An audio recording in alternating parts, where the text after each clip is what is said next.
que é oração? O que é orar? Por que oramos? Gostaria de compartilhar com vocês uma reflexão que está baseada no Evangelho de Mateus, capítulo 6, versículos 5 a 8, onde nós lemos: E quando vocês orarem, não sejam como os hipócritas. Eles gostam de ficar orando em pé nas sinagogas e nas esquinas a fim de serem vistos pelos outros. Eu lhes asseguro que eles já receberam sua plena recompensa. Mas quando você orar, vá para o seu quarto, feche a porta e ore a seu pai que está em secreto. Então o seu pai que vê em secreto o recompensará. Quando orarem, não fiquem sempre repetindo a mesma coisa como fazem os pagãos. Eles pensam que por muito falarem serão ouvidos. Não sejam iguais a eles, porque o seu pai sabe do que vocês precisam, antes mesmo de o pedirem. Jesus começa esse texto falando que não deveríamos ser como os hipócritas. Quem eram os hipócritas? A quem Jesus se referia? Jesus aqui falava dos fariseus, dos mestres da lei. Os mestres da lei da época de Jesus tinham horários muito rígidos de oração. E eles deveriam parar o que estavam fazendo naquele momento para orar. E o lugar de oração, teoricamente, eram os templos, para onde então eles se dirigiam várias vezes ao dia para terem os seus momentos de oração. E muitas vezes esses mestres da lei não conseguiam chegar ao templo no horário determinado. Então eles paravam em praça pública, paravam onde eles estavam para ter ali o seu ritual, o seu momento de oração. E ali eles repetiam muitas rezas, muitas orações. Eles cumpriam com o seu ritual, na frente das pessoas. E Jesus Cristo aqui fala com os seus discípulos e fala com os seus seguidores que quando estes orarem, não deveriam ser como os hipócritas, que paravam na frente dos outros. E na verdade eles faziam isso para serem admirados, para serem olhados pelas pessoas. Esses fariseus, os hipócritas, como diz Jesus, eles gostavam de ser reconhecidos pela sua piedade, gostavam que as pessoas passassem por eles e pensassem: nossa, esses sim, esses têm fé. Mas Jesus aqui faz um alerta para os seus discípulos, para os seus seguidores. Quando orarem, não sejam como os hipócritas que gostam de ficar orando em lugares públicos para serem reconhecidos pelas pessoas. Jesus continua falando: eu lhes asseguro que eles já receberam a sua recompensa. Bem, qual recompensa? Do que Jesus está falando? O que os fariseus esperavam ao parar em público para orar?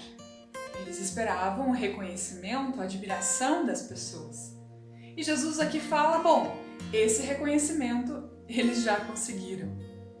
Não sejam como eles, nos diz o Senhor Jesus. Não fiquem fazendo da oração um ato de se exibir, de mostrar a sua fé, de mostrar o quanto vocês são piedosos. Jesus fala: quando você orar, entra no teu quarto, fecha a porta e tenha um tempo. Não que nós não devamos orar em público, não que nós não podemos orar nos cultos, mas a oração não deve ser algo do qual nós nos gloriamos ou para nós acharmos que assim podemos ter a admiração dos outros.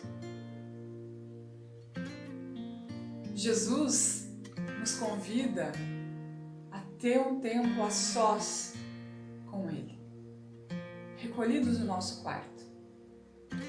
E é interessante que esse texto bíblico, ele não diz que lá no quarto estaríamos sozinhos, mas diz que o Senhor Jesus, lá no quarto, com porta fechada, estaria conosco. Esse versículo também diz que o Senhor que vê em secreto te recompensará. Ele não é apenas um Senhor que ouve, a nossa oração. Não é só um ouvido atento a nós. Mas é um Senhor que se coloca ao nosso lado. É um Senhor Deus que vem, que entra no quarto, que vê. Então, por isso, diante de Deus, não precisamos fingir. Diante de Deus, quando nós estamos tristes, não precisamos fingir felicidade. Nós podemos ser sinceros, podemos rasgar o nosso coração. Podemos falar aquilo que temos dentro de nós. Podemos rasgar a nossa alma e compartilhar com o Senhor aquilo que nós estamos sentindo. Oração é uma forma de mantermos um relacionamento com Deus. Existe uma frase que nós usamos para explicar para as crianças o que é oração. Nós costumamos dizer que orar é falar com Deus. Olha que interessante. Orar é falar com Deus e não para Deus. Percebe a diferença? Quando nós dizemos que orar é falar com Deus, pressupõe-se que Deus também fala. Então, por isso que o tempo de oração deveria também estar acompanhado por um momento de leitura da palavra, porque é por meio dela que Deus fala conosco.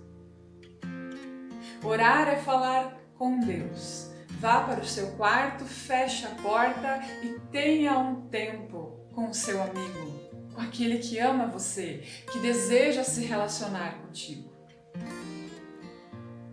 Fale com ele, mas leia também a palavra. Permita que ele edifique a tua vida, que ele mostre a sua vontade para você. A sugestão é que nós leiamos a Bíblia em sequência. Muitas pessoas costumam, em determinados momentos, simplesmente abrir a Bíblia e ler aleatoriamente algum versículo. Mas isso pode ser meio arriscado.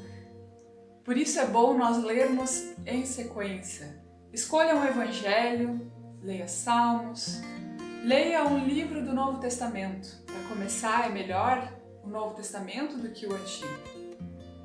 Mas leia todos os dias alguns versículos. Não precisa ler muitos capítulos.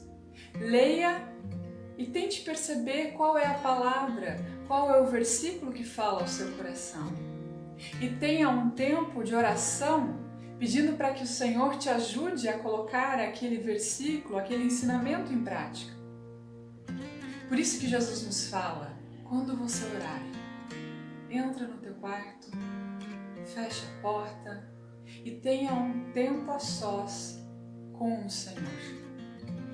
O Senhor sabe, o Senhor te conhece, então abra o seu coração, seja transparente, peça ajuda, peça socorro, expresse aquilo que está dentro de você. O Senhor vê em secreto, o Senhor vê profundamente dentro de você.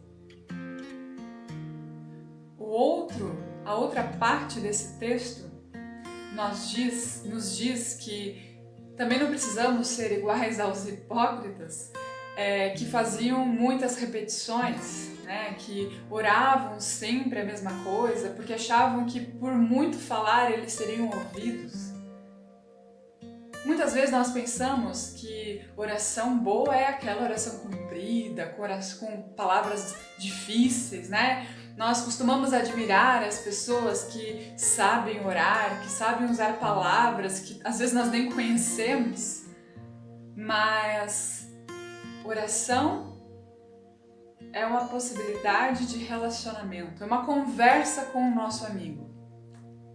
Quando nós conversamos com os nossos amigos, como nós falamos? Usamos palavras difíceis, complicadas, ou nós falamos do jeito que somos, com liberdade? Assim também é com Jesus. Não precisamos orações compridas, longas. Não precisamos dizer o que não estamos sentindo. Nós podemos ser nós mesmos, porque Ele nos conhece. E Ele aceita a nossa oração do jeito que sai, desde que seja feita com o coração. Mais adiante, finalizando, nós encontramos no versículo 8 a seguinte promessa: o seu Pai sabe do que vocês precisam, antes mesmo de pedirem. Pois é, se Deus sabe o que eu preciso, então por que eu devo orar? Já falei antes, oração é uma maneira de desenvolver um relacionamento com Deus. Como nós desenvolvemos o relacionamento com os nossos amigos? Ou como nós nos tornamos próximos de alguém? Não é por meio da conversa? Não é por meio do diálogo? Oração é uma maneira de desenvolver a nossa amizade com Jesus. Jesus escuta a nossa voz, Ele ouve o nosso clamor, Ele sabe do que precisamos. Mas Ele gosta que nós nos dirigimos a Ele, que nós o busquemos para conversar. Muitas pessoas acham que oração é uma lista de supermercado, né? Onde a gente coloca os itens, as coisas que a gente precisa, a gente ora por aquilo e deu. Pronto. Mas pense você que é pai ou mãe. Imagine se seu filho o procurasse apenas para pedir. Geralmente é assim, né? Eles nos procuram para pedir as coisas. Mas pense que legal quando seu filho te procura para conversar, para abrir o coração, para pedir um conselho. Que legal quando nosso filho vem a nós e diz assim: olha, eu só vim para te dar um abraço.